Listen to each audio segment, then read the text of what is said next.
पहले नंबर पर है कर्ज, दूसरे नंबर पर है क्लेश और तीसरे नंबर पर है कलंक। यदि संसार में जन्म मिले तो इन तीन चीजों से बचने का प्रयास करो। पहले नंबर पर है कर्ज।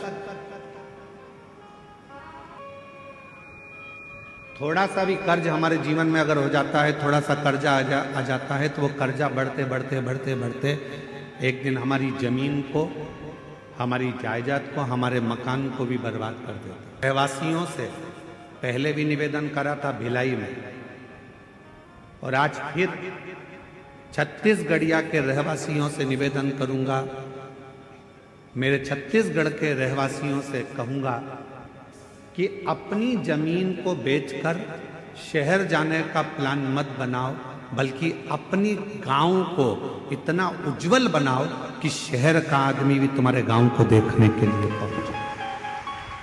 एक सच्चा छत्तीसगढ़िया, हम अपनी भाषा में कहते हैं जय जोहार। छत्तीसगढ़िया सब लोग, मतलब एक सच्चा छत्तीसगढ़िया वो होता है जो जहां रह रहा है, जिस भूमि पर रह रहा है, उस भूमि को, उस घर को, उस गांव को इतना उज्जवल बना ले, इतना प्रगतिशील बना ले कि फिर उसको देखने के लिए दुनिया के लोग,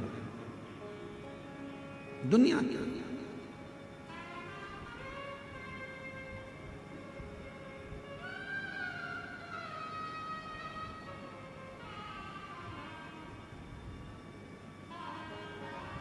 यहाँ जितने छत्तीसगढ़ के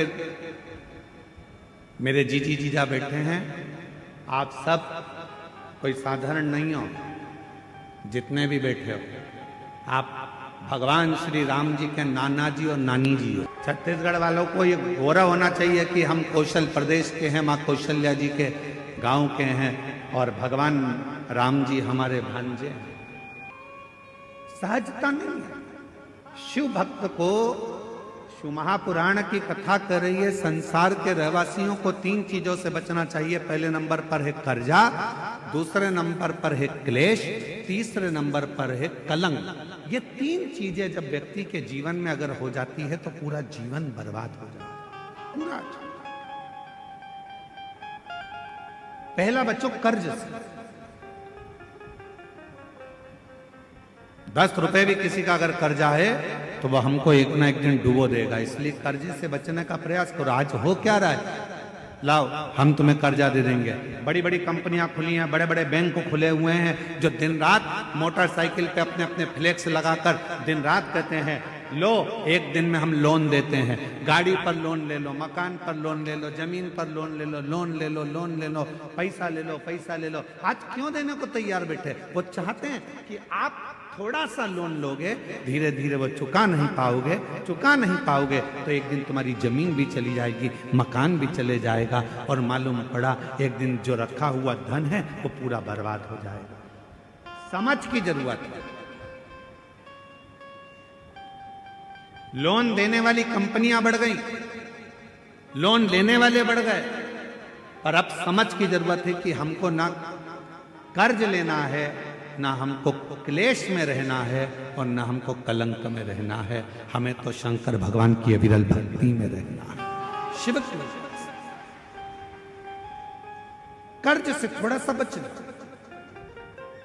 थोड़ा सा।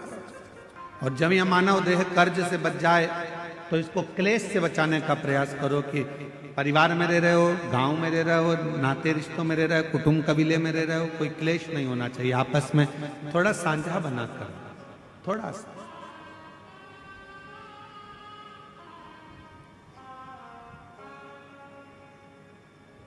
आप सबको मालूम है महीने में 2 एकादशी आती है तो 2 प्रदोष आती है। कभी किसी से पूछो कि भगवान शंकर का यह अविरल त्योहार प्रदोष का व्रत क्यों आता है? क्यों भगवान शंकर की आराधना प्रदोष के दिन करी जाती है? क्यों कभी सोमवार होम प्रदोष आ जाती है, कभी गुरुवार का प्रदोष आ जाता है, कभी शुक्रवार का प्रदोष आ जाता है, कभी कोई प्रदोष आ जाता है। ये प्रदोष का व्रत क्यों आता है?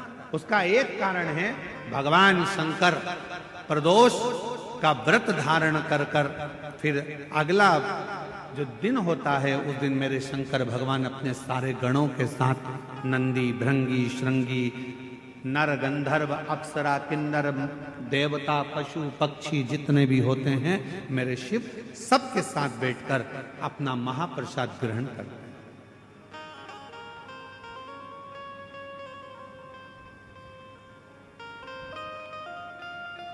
साथ बैठने पर हमारा क्लेश समाप्त होगा।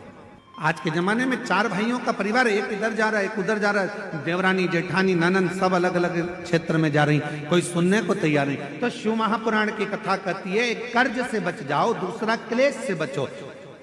हफ्ते में, महीने में एक दिन ऐसा बनाओ जिस दिन मेरे घर के पूरा परिवार एक जगह पर एकत्रित हो, भोजन करें, साथ बैठें, साथ बैठकर अपने परिवार की चर्चा। हम ये भी नहीं कहेंगे कि तुम किसी परमात्मा की आराधना करो कि साधना की आराधना, आप तो साथ बैठो, अपना मनन चिंतन करो कि हमें अपने घर को कैसे संवारना है, हमें अपने परिवार को कैसे संवारना है, हमें अपने बच्चों को उच्च शिक्षा कैसे देना है, हमें अच्छी चिकित्सा कैसे देना है।